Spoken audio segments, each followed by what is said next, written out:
And then go ahead, Deborah, then Letty. Hey, Deborah.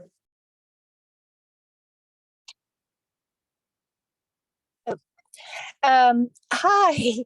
Yeah. I'm back in Florida. I'm actually literally just got back into Sarasota. I haven't even reached my house yet, but so you had recommended, I was telling you that I had like fatigue all the time, and you said, well, maybe should consider getting a blood test that it might be low blood sugar. I don't have health coverage outside the state of Florida, so I couldn't do anything about it. So I'm back now, and I'm hoping to do something. Yeah, and I'm not sure that that's it, but given all the symptoms, I would cross that one off the list, because if it is that, like, it's an easy one to treat, and if it goes untreated, there's potential, it can get serious. And so I would just for peace of mind, I'd just cross that one off your list. Okay. So,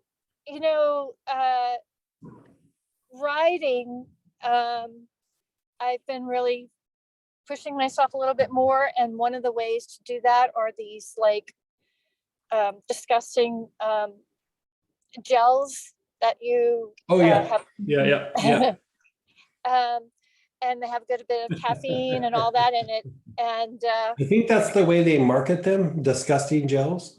Like they are a little like, I'm eating this because I have to, not because, I hear you. Yeah. But they really, really make a difference for getting the miles in for training. Sure. There's also this other thing that's very similar, but it's kind of in a candy kind of form. And I ate some of those yesterday, and I could not go to sleep. I mean, again, that's still like another thing that makes me wonder, like, is there something up with the blood sugar?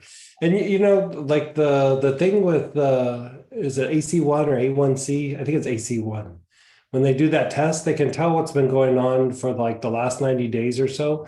And if you've had like weird spikes or something, they'll be able to like normalize that and nail that. And so, especially getting ready to go on your trip and everything, it would be good that you just cross that off the list. And fatigue can happen for other reasons, but with you doing athletics and traveling and all that, it would be a nice one to cross off the list. And they usually can turn that test around really quickly.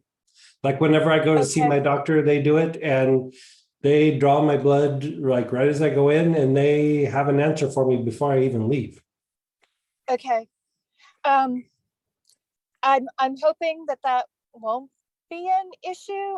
Sure. If it is, always like fingers crossed, but like, we obviously want to also just cross it off the list and just make sure like everything's good and kosher in that area. Yeah. If not, though, I'm probably gonna raise this question to you before I go on the trip, because I leave on the 8th of November, and so things are very discombobulated down here still. Okay. Well, I just wanted to throw that out, maybe that you had a different sort of sense of that it was something else that I could go ahead and start addressing. The thing that I always usually would use with like athletes, like when they're performing, like either doing distance work or pushing it or racing, I use cinnamon a lot with them, and use cinnamon in the morning and during the day, and then at night I do things to like spikenard or tarragon or something to help deepen the sleep. And so I like to do like stimulate the body in the morning, for an athlete, because you want high performance, and then the faster they can fall asleep and the deeper they can sleep at night, the better their recovery, so that they can perform better the next day. And so of course, we want everybody to get good sleep, but especially for athletes, when I was traveling with cycling teams and they were doing stage races, I had everybody taking their waking pulse, like right as they woke up, what was their pulse? And I found that like if I could get the pulse rate to go down a few beats under, because as they would race, it would keep climbing a little bit, not massively, but it would keep climbing. And if I could keep it down in a certain range and even drop it a little bit lower than normal, they would just have a phenomenal race. Like they were just, man, they could push themselves really hard, and then next day it was like it didn't even happen. And so keep your heart rate down by getting really good sleep at night. Like really emphasize the sleep. We always think of athletes like trying to stimulate performance, but with endurance athletes, it's all about the rest. Like if you can get really good rest, makes the difference. That's really, really hard for me. When I'm exhausted, like from doing the cycling, it helps me sleep. So I've got the relaxation spray that has been really good. And so you said cinnamon before bed? Cinnamon in the morning, like cinnamon in the morning. Yeah, because that's going to be a body stimulant. It's going to help you with endurance. It's going to help with strength. And so that helps that. But in the evening, you want to take something that's going to calm your body down. And that would be, you said Tarragon. Like Tarragon, spikenard. Okay. The thing, like, valerian can work, but here's the issue, like sometimes with athletes with valerian. And valerian and spikenard are real similar, but if you get too fatigued, sometimes valerian will have the opposite effect. And like when you're pushing your body really hard, I tended to stay away from valerian because I didn't want somebody to have insomnia in the middle of racing. Even if they were predisposed or not, I just stayed away from it. So I would opt for like things like the spikenard or kava kava, even lavender, like for some people. Marjoram can be really good because it pulls you out of fight flight. It's toning to the parasympathetic part of your nervous system, which is rest and repair. It's kind of reviving to the spirit, like it's like uplifting, sort of, and it also has an antispasmodic property to it, and doing what you're doing, that would be a big piece of it. And so I would use that as well. As I'm like talking this out, I'm like, maybe you should just use marjoram. Like play with it and see if it helps you to sleep. I mean, marjoram can be a treatment for insomnia, and if it helps, then I would probably go with that. What would the application be? Inhalation, like 25, 30 inhalations. I even tend to put like several drops of it on the solar plexus area.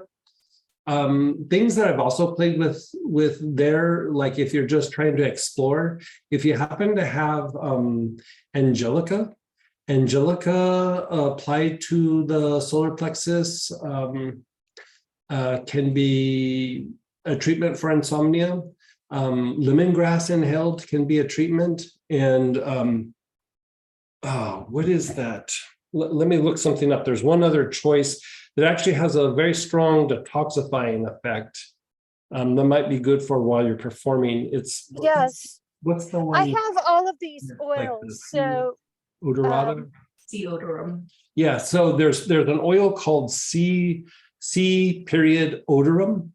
And it's a different kind of cumin. And in medical aromatherapy, you would take a kind of a big dosage of it. You take it like 9 or 10 drops in water, like internally, which is a big dosage. Like I've done it many times, but not everybody's comfortable with taking that kind of a dosage. It does help with potentially with insomnia and deepening the sleep. But the thing with that particular oil is it's a very good detoxifier. You know, it's a form of cumin. And you would use it to detoxify like accumulations in the body. And the downside of it, though, is you will smell like Mexican food for a while. Like you will smell like Mexican food or curry or whatever you want to call it. But it's a strong smell. You know, I don't mind it, but people will just assume you had Mexican food right before your bike ride. I'm sure the Japanese will really like that. Yeah. Yeah. So, I mean, there's a lot of options. I would like explore some of them with some of the stuff that you have and see what kind of works for you. But, you know, it's all about the resting heart rate and getting enough sleep. And, you know, even when we were treating PTSD, if we could get the heart rate low enough, I mean, we literally had cures for PTSD, like literally what happened overnight. Okay. This is all really, really helpful. Good. Yeah. Good. Thank you so much.